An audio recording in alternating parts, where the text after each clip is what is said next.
Partizanų kūryba.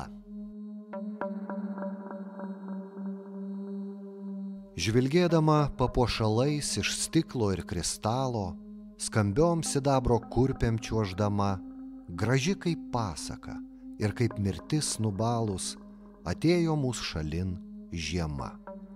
Tartum bekraštės kapinės, laukus apmirusius, sukaustė milžiniška ir balta tyla. Tik girdis duslus šūviai giriose, tai pokši medžiai nuo speigų skyla. Jeigu kalbėtume apie partizanų tą kūrybinį palikimą, tai galėtume skirti į įvairias dalis ir tikrai pamatytume, kad tas archyvas vėlgi yra gana gausus. Tai be abejo, pirmiausia, pavyzdžiui, kai mes žiūrim partizanų asmeninius užrašus, sakykime, ten būtų laiškai, dienoraščiai, kažkokios užrašų knygelės, mes galėtume matyti ir ką jie piešia, sakykime, aplink tuos savo užrašus ir galėtume matyti, kad tas talentas skleidėsi, kad tai buvo kūrybingi žmonės. Lygiai taip pat žinom, kad toj pogrindžio Lietuvoje buvo labai daug dainuojama. Iš tikrųjų, kad tai buvo tam tikra vėlgi pasipriešinimo forma, net ir bunkeriuose žinom, kad partizanai kartais ir grodavo, ir dainuodavo kartu, ne tik minėdami valstybinės šventės, bet ir tiesiog norėdami praleisti tą laiką ir pasidžiaugti iš esmės vienas kito draugija, kol tai dar gali daryti. Ko palinko džilvičiai prie kelio, ko nuleidot žalias šakeles, sudūmojo jaunieji broleliai, laisvės dalę tėvynei parnešt. Sudūmojo jaunieji broleliai, laisvės dalę tėvynei parnešt. Kad kurti kažką, tai reikia vienokį ir kitokį talentą turėti. Pavyzdžiui, kaip pavyzdys, kas partizanų kūryba? Kas pirmiausia partizanų kūryba, kuri dabar dažniausiai prisimenama, tai yra dainos. Dainos. Dainos tai yra kažkur tai atsiradus tas pirminis dainos variantas, ar tai perdirbtas kažkokios tarpukario dainos variantas. Atėjo šiltas pavasarėlis, o brolužėli, ko užgesai, ar nusibodo tėvynę ginti, ramių miegelių, ko užmigai, ar nusibodo tėvynę ginti, ramių miegelių, ko užmigai. Kažkokio romanso variantų, pritaikytas partizaniniai realybei, ten kažkur pasiranda kova, laisvė, tie žodžiai, ir buvo dainuojamos. Vienam krašte gali būti sukurta, kitam krašte jau pritaikyta kitais žodžiais. Čia, taip, kai kartais mes ir nežinom tų pirmųjų kūrėjų kartais. Kas ten pirmą tą variantą paleido, kaip ta daina įgavo skirtingose kraštuose skirtingas variantus. Aišku, tai žinoma, ne tik partizanai, reikia sakyti, kurdavo ir ryšiniai gerimieji, pavyzdžiui, Alė Rodzevičiūtė nuo Merkinės, tai jinai sukūrė tas dainas apie parašiutą, kaip vadinu, ten dar kitų galima, arba pat Petras Bartkus iš Žemaitijos irgi kai kurias dainas, kurios tapo, paskui lyg kaip nežinomų autorių, bet jie turėjo autorius konkrečius. Bet, sakau, kiekvienam krašte tai įgydavo variacijas įvairias. Tai aišku, dainos, kaip sakau, yra pats populiariausias. Laukus, miškus ir pievas apgaubė sutema, močiutė gailiai verkė, sūnelė leisdama, močiutė gailiai verkė, sūnelė leisdama. Man galbūt gražiausias dalykas, arba kas pirmiausia ateina į mintį, kalbant apie partizanų kūrybą, tai epais, tokiais mažaisiais epais virtusios partizanų žūtis. Kai žuvus partizanui, tu skaitai eiles arba girdi dainą, kur yra apdainuojama ta žūtis. Jo pradžioj partizanų ten kovos kelias ir galiausiai žūtis. Kai atrodo tai, kas sudėta į eiles, yra kaip išsamus pasakojimas. Ir jų turim tikrai ne vieną ir jie labai labai talpus. tai net ir partizaninio karo metais buvo fiksuojami tokie kūriniai, buvo netgi leidžiamos įvairios knygelės, sakykime, dainų rinktinės arba sukurtų maldų irgi rinktinės buvo leidžiamos ir buvo skiriamas tam atskiras dėmesys, vėlgi suprantant, kad tai yra svarbu ir tai yra reikalinga. O jau nekalbant apie tai, kad tikrai partizanai, ryšininkai kūrė dainas, jų ten priskaičiuojama tūkstančiais, Tautosakos institute saugomi tie variantai, ten 2000, 3000 skirtingų variantų užrašytų. Kai kada dainuose labai net sunku atsekti, apie kokį įvykį šnekama. Kartais kaip įvardinama ten kažkokio kautynių, mūšių pavadinimu. Tai ten apie Kalniškės mūšį ar apie kitą mūšį, tai iš karto. Bet nebūtinai apie didelį mūšį. Kartais sakau, gali būti aprašyta 2 partizanų žūtis. Apie dainą yra apie žaibą Dzūkijoje. Ten aprašo, kaip jis veržėsi iš apsupties. Štai konkrečiam žmogui yra skirtas Juozui Marozui, būtent žaibui, kad jis veržės iš kautynių ir žuvo. Bet būtent net apie žaibą, net konkrečiam žmogui. Bet vėl sakau, jeigu jis perkelia dainą per kelis apygardas, gali prarasti jau, neseksim apie ką ten. Ten gal tada pritaiko savo aplinkai žmonės. Ten labai sunku. Man sakau, visas sunku kartais dainuose ir atsekti tą pradinį variantą. Dėl to, kai pradinį žinotume, tada jau galime susijęti su konkrečiu įvykiu. Bet nebūtinai didelių kautynių aprašymai dainuose yra. Ir mažų susidūrimų, kuriuose metu žuvo vienas ar kitas partizanas, kuris jau tampa, paskui dainuose, aišku, tampa legendiniu, irgi yra apdainuojamas. Neparnešim aukso, nei aukso, mūsų šalis ir be perlų brangi. Jei manęs mylima nesulauksi, nerimok ilgesingai lange. Jei manęs mylima nesulauksi, nerimok ilgesingai lange.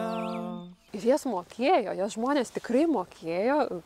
Viena vertus buvo rizikuodami, stipriai rizikuodami vedė sąsiuvinius, rašėsi dainas. Ir tu matai, kad, pavyzdžiui, daina sukurta kur nors Žemaitijoje, vieno iš mūsų dainių Petro Bartkaus, signataro, kuris tikrai labai daug tokių žinomų, paplitusių dainų sukūrė Žemaitijoje, bet jas puikiausiai ten dainavo Dzūkijoje. Tos dainos vadinasi keliavo iš lūpų į lūpas ir 48-ais, mano minėtas Petras Bartkus, išleidžia savo kūrybos tokią knygelę, partizano sielos atgarsiai. Ir jos plinta. Aišku, jie rašo, galbūt tiesiog parašo, kad, pavyzdžiui, dainuoti pagal tokią ir tokią žinomą melodiją, kurios jie mokėjo. Tai dainos tikrai buvo masiškai kuriamas, buvo tiek tokios linksmos, ypač partizaninio karo pradžioje, jos tikrai buvo, kaip sako, tokia pašiepti šiek tiek tokios dvasios įpūsti, vėliau, aišku, ir tos jau skaudžios apie žūtį, apie išgyvenimą. Pervėrė širdį plieno kulkelė, mirtis užmerkė žydras akis. Buvai didvyris, tu bernužėlį, liūdi lietuvių visų širdys. Buvai didvyris, tu bernužėlį, liūdi lietuvių visų širdys. Sovietiniu požiūriu partizanų dainos tai buvo antisovietinė veikla. Tai yra antisovietinė agitacija, propaganda galima. Jeigu pas tave, pavyzdžiui, žmogų rasti kratos metu partizanų dainų sąsiuvinį, tai tu antisovietinę medžiagą saudai, tau irgi 5-10 metų.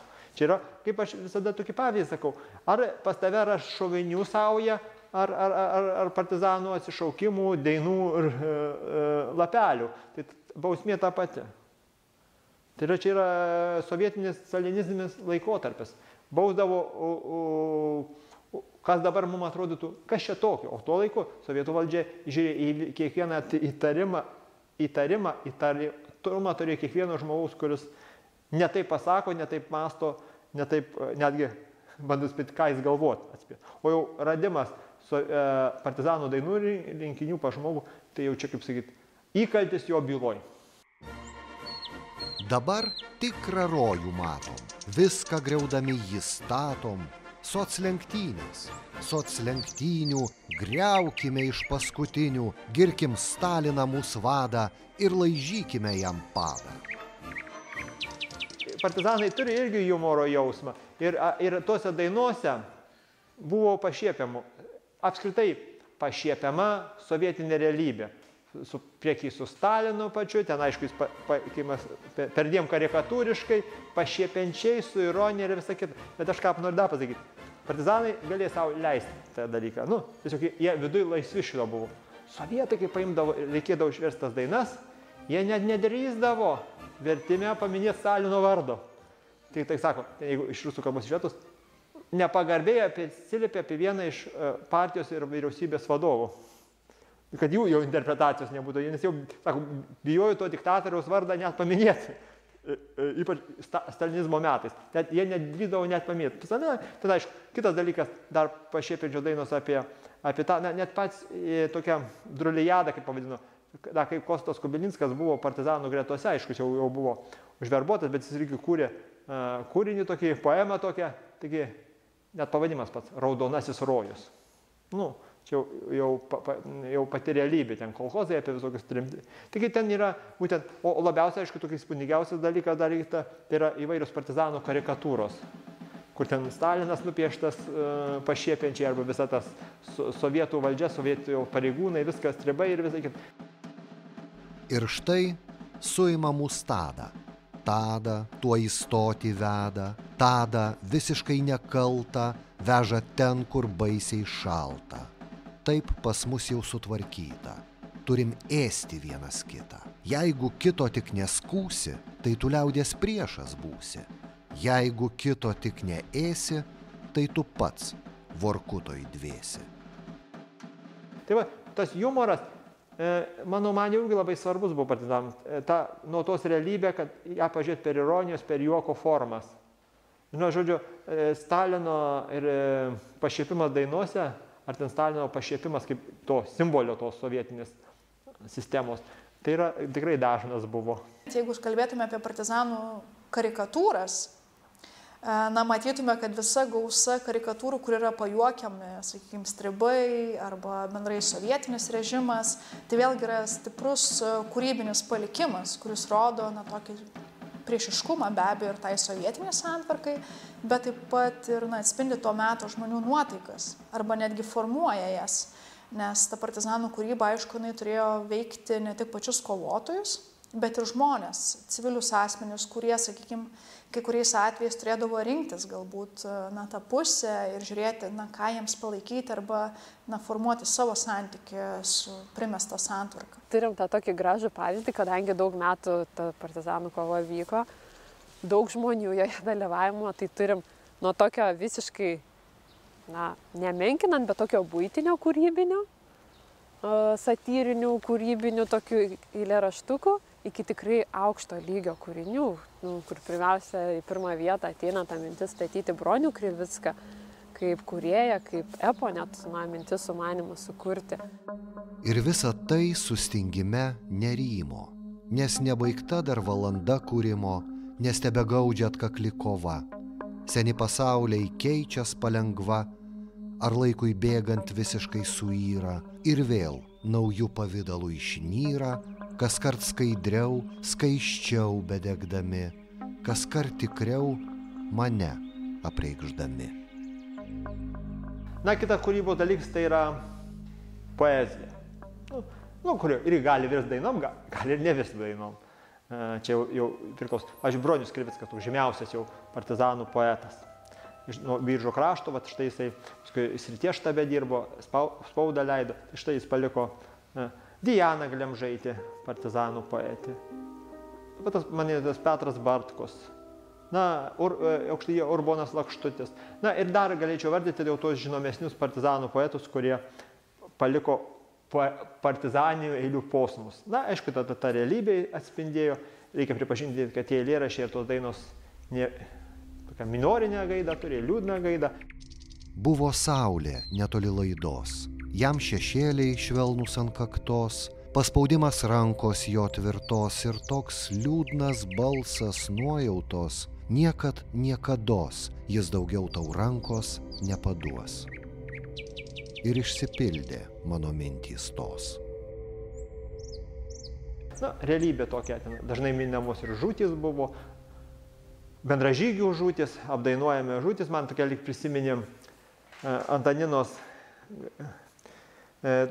partizanė Milda, o jinai yra Antanina, paskui po Garšvienė, tai jinai būtent partizanų poetė, partizanavo jinai Dainaus apygardų, jinai man tokia kaip prisimenu, sako, lyg, sako, man tie bendražygiai paklausdavo, Antaninos Lukšytė, sako, slapyvardžiu Milda, sako, a tu kaip aš žūsiu, ar tu apie mane sukursi eilėraštuką?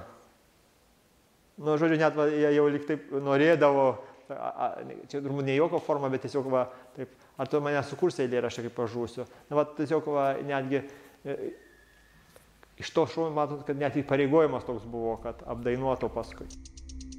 Dvasia tamsioji nebūties gūdžios, jaučiu lyg tu nuo amžinos pradžios man atkakliai grūmotum pasislėpus, šešėlių virpančių tinklo apriepus manas skaidres ir žėrinčias erdves. Netgi galėtume sakyti, kad buvo konkursai, tam tikri kūrybiniai, sakykime, Lietuvos laisvės kovos sąjūdis, 49 metų vasarį įsikūręs, nusprendė, kad jiems reikia atskiro ženklo. Žinom, kad visi partizanai turėjo įvairius antsiuvus, įvairias žymes ant savo uniformų ar ant uniformomis, sakykime, paverstų civilių drabužių, tam, kad vienas kitą atpažintų, kad galėtų identifikuoti iš kokio būrio ir vėlgi išreikšti tą savo tapatybę. Tai štai taip pat yra ir Lietuvos laisvės kovos sąjūdis, kuris nusprendžia, kad jiems reikia atskiro ženklo ir skelbia konkursą Bronius Liesis naktis. Kaip vienas štabo pareigūnų vyriausios vadovybės paskelbė, kad reikia tokio antsiuvo, reikia ženklo sąjūdžiui. Ir iš tikrųjų tas konkursas įvyksta, ir pats iš tikrųjų Bronius Liesis ir tampa to konkurso nugalėtų. Ir šiandien tas rombas, žalias rombas, apvestas raudona juostele, yra būtent tapęs to sąjūdžio simboliu. Ir tai tik vienas, sakykime, tokių pavyzdžių rodančių, kad tai buvo svarbu, kad reikėjo tuos susikurti ženklus ir kad tam iš tikrųjų buvo skiriama dėmesio.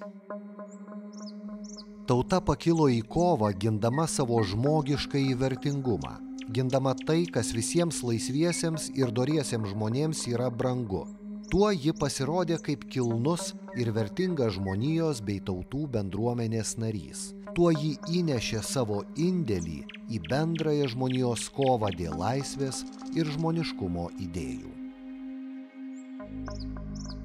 Yra įvairios spaudoje ir apsakymai, tokie kaip apsakymų formoje įvairios, tai yra tokie jau, kaip sakyti, neįliuoti kūriniai apie tą, matos, kai kada jau vėliau partizanai pradėjo rašyti ir prisiminimus, gal tokios literatūrinius prisiminimus apie buvusias kovas. Na, aišku, parašė kai kurie ir atsiminimus, kaip Juozas Paliūnas Rytas, pavyzdžiui.